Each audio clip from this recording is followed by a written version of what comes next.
আসসালামু আলাইকুম ভাই। ভিডিওটা টান দিয়েন না। আফসারি হুজুর কি বলে শুনুন।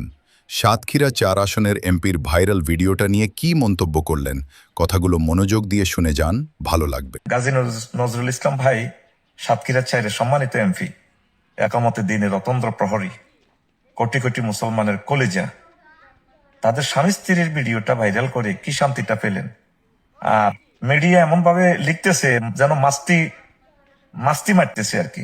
শোনেন, হে মুসলমান ভাই বোন, একদিন রবের সামনে আপনাদেরকে হাজির হতে হবে। ইয়াউমা তুবলা সারাইরু ফামা লাহু মিন কুওয়াতিন ওয়ালা নাসির। যেদিন তোমাদের ভিডিও আমি ভাইরাল করব আমার ট্রাইব্যুনালে, তোমাদের কোনো শক্তি থাকবে না, কোনো সাহায্যকারী থাকবে না। কেউ বলেন ওনার নাতনির বয়স, বিয়েতে নাতনি, মায়ের বয়স, বোনের বয়স দিয়ে কি হবে? বিয়ে হচ্ছে একটা পরম বন্ধুত্ব, এটা আল্লাহ এবং রাসূল সাল্লাল্লাহু সাল্লামের পক্ষ থেকে একটা গিফট মানব জাতির জন্য।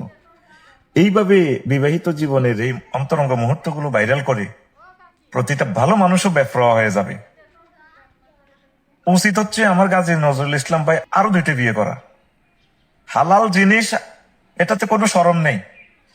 আরশের রব এই পৃথিবীতে 1000 কোটি মানুষের সামনে আমার ভাইকে অপমান করা হচ্ছে, তুমি সব দেখতে পাচ্ছ।